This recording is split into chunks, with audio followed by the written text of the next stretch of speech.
entendre l'allocution de son Excellence Azali Assoumani, président de l'Union des Comores.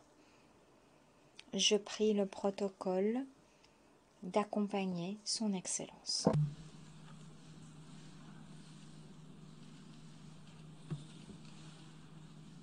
Voilà.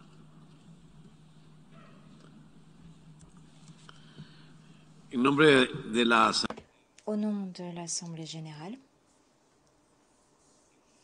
j'ai l'honneur de souhaiter la bienvenue aux Nations Unies à son Excellence M. Azali Assoumani, président de l'Union des Comores, et je l'invite à s'adresser à l'Assemblée générale. Monsieur le Président. Excellence, Monsieur le Président de l'Assemblée générale, Excellence, Monsieur le Secrétaire général des Nations unies, Majesté, Altesse, Excellence, distingués représentants des pays et des institutions en vos rangs et qualités, Assalamu alaikum wa rahmatullahi wa barakatuh.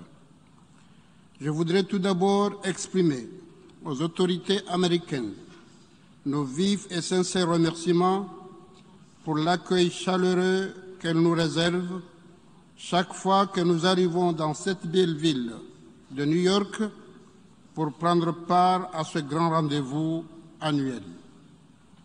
J'exprime notre sincère sympathie au peuple américain qui commémore en ce mois de septembre 2021 le 20e anniversaire des attentats lâches de septembre 2001 et m'associer à l'hommage rendu aux victimes de cette barbarie. Je voudrais ensuite joindre ma voix à celle des éminentes personnalités qui m'ont précédé à cette tribune, afin d'adresser mes chaleureuses félicitations à votre Excellence, Monsieur Abdullah Shahid, pour votre brillante élection à la présidence de cette 70e session ordinaire de l'Assemblée générale des Nations unies.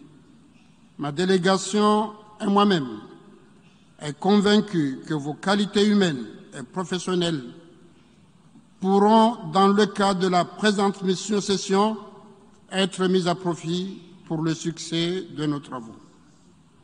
Permettez-moi également de saisir cette heureuse occasion pour rendre un hommage mérité à votre prédécesseur, Son Excellence M. Volkan Bozkır, pour l'efficacité avec laquelle il a dirigé les travaux de la 75e session et s'est acquitté de sa noble charge. J'adresse enfin, au nom de mon pays et de ma délégation, notre sincère félicitations à Son Excellence M. Antonio Guterres, Secrétaire général des Nations unies, pour sa brillante réélection pour un nouveau mandat. Je voudrais lui dire également toute notre appréciation et notre reconnaissance pour son investissement soutenu, ainsi que celui de l'ensemble de ses équipes en vue de servir l'ONU, une organisation confrontée à des défis qui rendent son action de plus en plus ardue, mais toujours indispensable. Excellences, Mesdames et Messieurs, honorables assistances, cette 60e session de l'Assemblée générale de l'ONU se tient à un moment particulièrement crucial de l'histoire en marche du monde et de notre organisation. Elle se tient alors que l'ensemble des nations déploient leurs meilleurs efforts pour maîtriser et vaincre le Covid-19 et ses variantes qui, depuis bientôt 2 ans, ont mis à genoux tous les peuples du monde. Je salue au nom de ma délégation les élans de solidarité salutaire qui ont permis d'éviter le pire. En effet, après le choc des premiers jours de cette semaine, la solidarité humaine a établi et posé les bases d'une lutte qui, peu à peu, nous a aidés à reprendre graduellement le contrôle des événements. À cet égard, l'Union des Comores salue le travail efficace des femmes et hommes, savants, chercheurs et experts, et aux laboratoires pour leur investissement dans la recherche et la production des vaccins contre ce virus et qui, finalement, ont réussi à donner espoir au monde. Bien sûr, nous ne saurions oublier les sacrifices consentis par ces milliers de femmes et d'hommes, de personnels de soins, toutes catégories confondues, qui, en première ligne de la bataille et au péril de leur vie, ont su trouver dans chacun de nos pays le courage et la force de braver la tempête de cet ennemi mortel. À toutes et à tous, à chacun d'eux, un grand bravo, infiniment merci. Monsieur le Président, honorables excellences, la pandémie du Covid-19 a dévasté les économies du monde et renversé les équilibres posés depuis des siècles par les États, les nations et les peuples. Elle nous a forcés et nous a appris à vivre autrement, différemment. Nous vivons depuis novembre 2019, date de son apparition dans le monde, une crise sans précédent, une véritable guerre mondiale. La pandémie a ralenti le cours de la vie, creusé davantage le fossé entre riches et pauvres, accéléré les inégalités, perturbé les équilibres de nos économies nationales. Aucune nation n'a été épargnée. La pandémie a également révélé l'ampleur de l'écart technologique entre les pays. Elle nous a montré l'importance d'un TIC, les nouvelles technologies de l'information et de la communication, et la nécessité d'agir en urgence pour réduire ce fossé. De même, les inégalités observées dans l'accès aux vaccins soulignent la nécessité d'agir pour ancrer cet esprit de solidarité et rappellent le rôle primordial du multilatéralisme. Et voilà pourquoi c'est tous ensemble, dans une solidarité plus forte et qui accorde toute sa place au vrai sens du multilatéralisme, que nous devons agir pour reconstruire le monde et sauver les nations et les peuples. C'est en intégrant la dimension de cette réalité que nous réussirons les travaux de cette 76e session de l'Assemblée générale des Nations unies et ceux des autres grandes rencontres internationales, notamment le prochain sommet alimentaire mondial, la COP26, la 5e conférence des Nations unies sur les pays les moins avancés. Honorable assistance, le thème de notre session touche à la réforme de notre organisation qui représente ce que nous avons tous de mieux à offrir au monde dans notre quête permanente pour une paix, une sécurité durable. Cette session nous offre ainsi une opportunité pour une évaluation des performances de notre organisation en vue de garantir une meilleure représentation des pays en développement et notamment ceux du continent africain qui, rappelons-le, renferment à la fois des zones de croissance économique dynamique, mais aussi des conflits parfois sanglants qui retardent le développement et le bien-être de leur peuple. La communauté des nations que nous sommes a le devoir de se préoccuper des problèmes qui, si elles ne sont pas résolues, feront perdre à notre organisation sa crédibilité, notamment ceux liés à la souveraineté et à l'intégrité territoriale des États.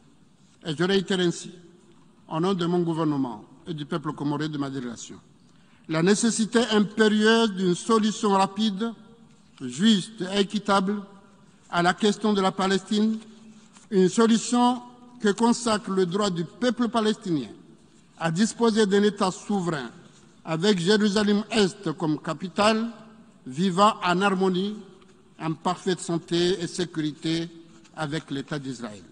Et je comprends la position de certains pays frères du monde arabe qui ont renoué des relations avec l'État d'Israël. Il appartient à l'État d'Israël de prendre la mesure de ces initiatives audacieuses et d'en tenir compte dans l'intérêt de tous. Par ailleurs, dans la perspective d'un règlement durable de la question du Sahara marocain, qui préoccupe au plus haut point mon gouvernement, je tiens à exprimer ici nos encouragements aux efforts engagés par le Royaume du Maroc. Nous espérons qu'ils aboutiront à la solution qui permettra à ce pays frère de recouvrer son autonomie et son intégrité territoriale sur cette province marocaine. Mon gouvernement salue toute initiative qui contribuera à assurer la paix dans cette région et encourage fortement le dialogue entre nos deux pays frères qui sont le Royaume du Maroc et la République algérienne démocratique populaire. Dans le même chapitre, relatif à la souveraineté, l'Union des Comores réitère sa position à la nécessité pour la République populaire de Chine de recouvrer son intégrité sur la province chinoise de Taïwan. S'agissant du différend territorial franco-comorien, relative à la question de l'île comorienne de Mayotte, ce dossier a été marqué ces dernières années par une volonté de deux parties, les Comores et la France, de capitaliser les acquis de notre passé commun tout en maintenant un dialogue franc et constructif en vue d'aboutir sur la base d'un esprit apaisé à une solution définitive et respectueuse du droit international dans l'intérêt des deux pays. Les foyers de tension qui mettent à mal la paix dans diverses régions du monde, devenus des terreaux fertiles pour l'éclosion du terrorisme international comme au Sahel et plus récemment en Afrique australe et dans la zone de l'océan Indien, ne doivent pas nous laisser indifférents. La situation en Afghanistan nous interpelle également et je tiens à renouveler le soutien de mon pays au peuple afghan dans cette phase cruciale de sa destinée. Les récents changements inconstitutionnels intervenus dans de nombreux pays, en Afrique et dans le monde, nous rappellent l'impérieuse nécessité de réfléchir à des solutions innovantes et pérennes qui s'affranchissent des enjeux géopolitiques inscrits dans le court terme. Pour consolider la paix, la sécurité et la stabilité dans le monde, il nous faut ainsi un consensus fort et l'accent doit être mis sans cesse sur la prévention des conflits, tout en soutenant inlassablement les efforts de résolution des crises qui surgissent. Monsieur le Président, honorable assistance, les principes et les valeurs de l'ONU sont aujourd'hui rassemblés autour des objectifs de développement durable dont chaque pays a fait sa priorité. Ils constituent une plateforme idéale consacrant notre engagement collectif et sur laquelle nous pouvons nous appuyer pour réaliser nos actions en faveur du développement. Dans cette démarche, comme l'a montré le rapport de l'évaluation nationale volontaire de mon pays, présenté en 2020 au Forum politique de haut niveau, l'Union des Comores s'est engagée sur la voie permettant d'atteindre les objectifs de développement durable dans tous leurs aspects. Le plan Comores émergent 2030 en est le cadre de référence nationale. Par ailleurs, il convient de rappeler, au moment où nous abordons les travaux de cette session, que selon les études de recherche en cours, des régions entières sont appelées tout simplement à disparaître, alors que d'autres seront soumis à l'intensification des phénomènes climatiques comme les inondations, les sécheresses, les incendies, l'érosion du littoral ou l'acidification des océans, conséquence des effets néfastes de la dégradation de notre environnement. Si ces phénomènes n'épargnent aucun pays, ni aucune région, il convient de souligner que le cas des pays-États, des petits États insulaires au développement, dont les Comores en font partie, est encore plus préoccupant et mérite une plus grande attention de la part des dirigeants que nous sommes. En effet, ces États, au même titre que tant d'autres, sont également confrontés à d'autres phénomènes dangereux comme la piraterie maritime, le trafic humain en mer, le trafic de drogue, la pêche illicite et le pillage des ressources en mer.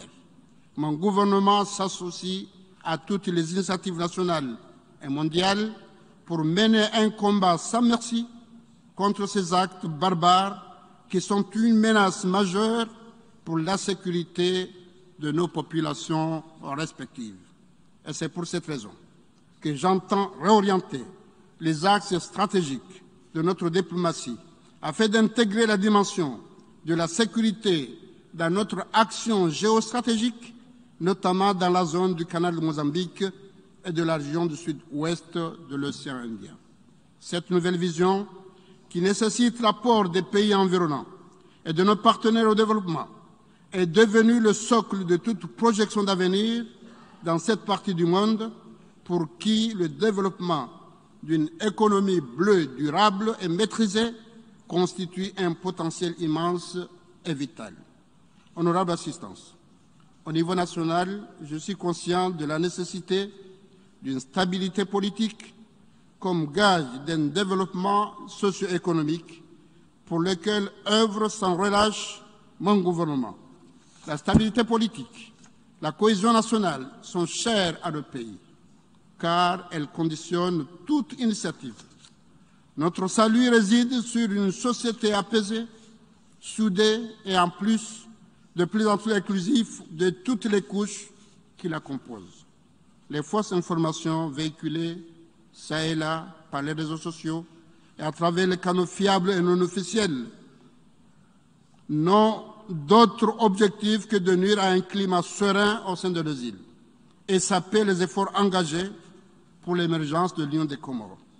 Ainsi, dans la perspective d'une meilleure cohésion nationale, à mi-mandat, j'ai décidé d'engager un dialogue politique national qui, je l'espère, contribuera à rassembler davantage les Comoriennes et les Comoriens autour d'objectifs essentiels, à savoir la paix, la sécurité, l'unité nationale, qui permettront de capitaliser nos efforts en vue de développement socio-économique de notre pays. Je tiens ici à remercier la mission de l'Union africaine conduite par le commissaire paix et sécurité politique qui vient d'achever son séjour en Union des Comores et qui, durant une semaine, a pu rencontrer toutes les parties prenantes à ce dialogue, écouter tout le monde, apprécier les positions des uns et des autres et émettre des recommandations. Il appartient maintenant à tous les interlocuteurs de ce dialogue d'aller de l'avant. Et j'ai effectivement conscience que notre pays a besoin de toutes les forces vives nationales pour consolider les acquis de ces 20 dernières années en matière de droits humains et d'alternance démocratique, et ainsi avancer dans son développement. D'autre part, le Comorien doit pouvoir faire confiance en la justice comme garant du respect de ses droits et de sa protection. L'appareil judiciaire comorien doit demeurer la perche que tend l'État aux plus faibles pour les défendre, aux plus démunis pour les protéger dans leurs droits, face à une recrudescence, à une montée de la violence, notamment à l'endroit des femmes, des enfants et de toutes les couches vulnérables. De tels actes doivent être réprimés très sévèrement. Et c'est pourquoi mon gouvernement a mis en place le Conseil supérieur de magistrature, composé d'éminents magistrats de longue expérience dans leur domaine, et fait adopter la révision du Code pénal et du Code de procédure pénale pour intégrer des dispositions visant à améliorer et doter le pays d'un cadre politico-juridique adéquat. Monsieur le Président, sur le plan social, comportateur, le Covid-19 a occupé les esprits et obligé les pays à accorder la priorité à sa gestion. L'Union des Comores en a connu 2 vagues, dont la seconde s'est montrée plus virulente. Néanmoins, la situation a été maîtrisée dans le pays, grâce aux mesures, aux dispositions prises par les autorités dans ce sens, soutenues en cela par tous nos partenaires, bi- et multilatéraux, les communautés et la société civile, que nous tenons ici à remercier infiniment. Il faut dire que même si l'Union des Comores, Dieu merci, est aujourd'hui classée dans la catégorie vert, la vigilance est à observer, surtout dans un pays insulaire, afin d'éviter une nouvelle propagation de la maladie. À ce jour, la seconde étape de vaccination est terminée. La 3e cohorte de la vaccination, qui commence bientôt, nous permettra d'atteindre l'objectif de 80% de la population cible que nous sommes fixés d'ici le début de 2022. D'autre part, les efforts considérables sont déployés par mon gouvernement pour accompagner la population dans la vie au quotidien, surtout pour être à l'abri de la crise alimentaire mondiale qui se profile comme l'une des conséquences de la conjoncture sanitaire générée par le Covid-19. Monsieur le Président, l'action de tous les partenaires au développement des Comores est à saluer. Avec le système des Nations Unies, le nouveau plan cadre pour le développement durable qui vient d'être signé pour les 5 ans à venir intègre parfaitement les priorités retenues par le plan commun émergent. Tous ces efforts conjugués du gouvernement et des partenaires bi- et multilatéraux des Comores doivent converger vers un objectif majeur, celui d'émergence du pays d'ici 2030. À ce titre, permettez-moi de rappeler ici l'organisation de la conférence des partenaires au développement des Comores en décembre 2019, qui a vu la participation de centaines de partenaires bi- et multilatéraux et du secteur privé. À l'issue de la conférence que la France a eu l'amabilité d'abriter, nous avons réussi à mobiliser des partenaires qui ont manifesté leur intérêt à accompagner la réalisation de ce plan qui demeure aujourd'hui le cadre de référence par excellence du développement de l'Union des Comores. La forte présence des partenaires des Comores ainsi que l'importance des annonces faites attestent du succès de cette rencontre historique. J'ai également à cœur la coopération de proximité avec les pays avec lesquels nous partageons un destin commun dans le sud-ouest de l'océan Indien. Avec eux, nous entendons mettre en œuvre des actions communes pour renforcer de manière significative nos liens de bon voisinage, de coopération pour le bien-être de nos peuples respectifs. Toutefois, tout cela est malheureusement émoussé par la grave crise sanitaire qui a pris de court tous les pays et pour les Comores fragilisé le suivi des engagements pris à la conférence. Aujourd'hui, la réalité est que nous devons nous rendre à l'évidence et que nous n'avons d'autre choix que d'apprendre à vivre avec ce virus. Il nous faut, en conséquence, trouver des moyens d'avancer dans nos projets retenus avant. Aussi, du haut de cette tribune, voudrais-je lancer un appel amical et fraternel à tous nos partenaires pour que nous trouvions ensemble les voies et moyens d'évoluer dans la concrétisation de nos engagements pris à Paris visant à financer les divers projets retenus dans le plan commun émergent. Ainsi, l'Union des Comores a mis en place un secrétariat exécutif chargé du suivi de la conférence des partenaires au développement qui travaillera en étroite collaboration avec les instances nationales concernées, mais également avec tous nos partenaires. Monsieur le Président, honorable assistance, au niveau régional, l'Union des Comores a, au mois de mai dernier, passé le flambeau de la présidence de la Commission de l'océan Indien à la France, à laquelle elle souhaite plein succès dans le triomphe des idéaux et des valeurs chères au peuple de l'océan Indien. Quant à la présidence comorienne de la COI, elle a été un succès et a eu le mérite de faire avancer l'organisation sous-régionale dans la démarche d'une réforme qui visait à rendre la COI plus performante, plus moderne et plus apte à répondre aux attentes des populations respectives à l'issue d'une retraite ministérielle que mon gouvernement avait pris l'initiative d'organiser à Moroni. La présidence comorienne de cette organisation régionale porte également la marque de la gestion réussie de la pandémie de Covid-19 dans les pays membres de la mise en place d'un plan régional sur l'économie bleue et d'une stratégie pour la relance des économies régionales. L'Union des Comores participe d'autre part aux efforts régionaux visant à assurer la sécurité dans la zone est-africaine, un soutien sans faille et ainsi apporter à la République sœur de Mozambique dans la lutte contre le terrorisme, un fléau qui, malheureusement, n'épargne aucun pays. La solidarité régionale et internationale doit ainsi prévaloir pour mener un combat sans merci contre ce fléau et assurer notre sécurité régionale. D'autre part, l'Union des Comores est très honorée d'assurer la vice-présidence de l'Union africaine et s'est engagée de ce fait à jouer un rôle effectif dans le sens d'aider à la promotion des valeurs nobles défendues par l'organisation continentale liées à la paix, à la stabilité, au respect des droits humains et à la réalisation de l'agenda 2063 dans tous ses aspects. La vice-présidente comorienne de l'Union africaine travaille étroitement avec le bureau de l'organisation notamment dans la recherche d'une solution apaisée aux différents opposants, les frères que sont la République arabe d'Égypte, la République du Soudan et la République d'Éthiopie.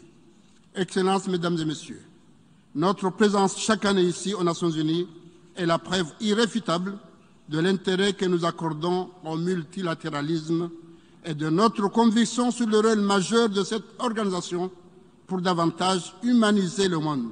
Et à cet égard, je tiens à saluer le discours de Son Excellence Joe Biden, président des États-Unis d'Amérique, pour son engagement en faveur du multilatéralisme. Notre présence à tous cette année à cette Assemblée traduit en outre une détermination commune, encore plus forte et inébranlable, à agir pour le bien de nos peuples respectifs. Nous sommes là pour dire oui à tout ce qui contribuera à un meilleur équilibre du monde et dire non à ce qui serait contraire à cela et surtout non au Covid. Je vous remercie.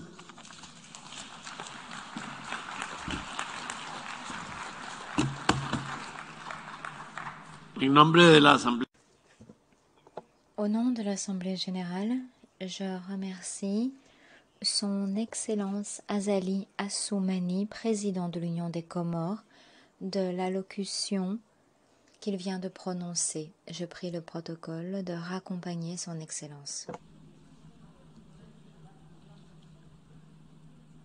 De seguido, me complace. J'ai l'honneur de donner la parole au représentant du Gabon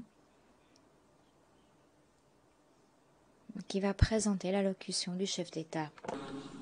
J'ai l'honneur d'introduire la déclaration préenregistrée de Son Excellence M. Ali Bongo Ondimba, président de la République gabonaise, chef de l'État, au débat général de la 76e session de l'Assemblée générale des Nations unies.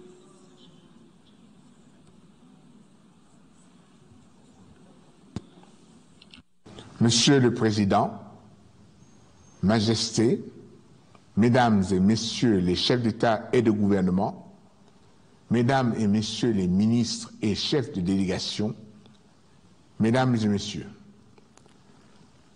Monsieur le Président, je voudrais, à l'entame de mon propos, vous adresser mes chaleureuses félicitations pour votre brillante élection à la présidence de cette 76e session ordinaire de l'Assemblée générale.